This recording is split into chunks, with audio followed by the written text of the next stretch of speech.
You ask Tiger to solve.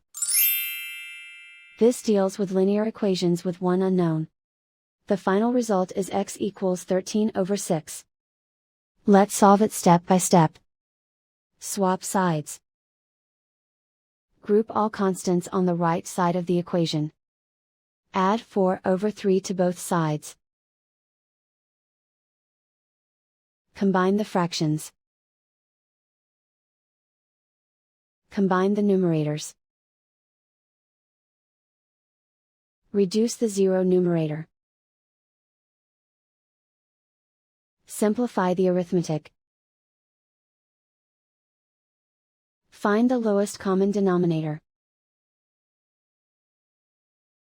Multiply the denominators. Multiply the numerators. Combine the fractions. Combine the numerators. And so the final result is x equals 13/6.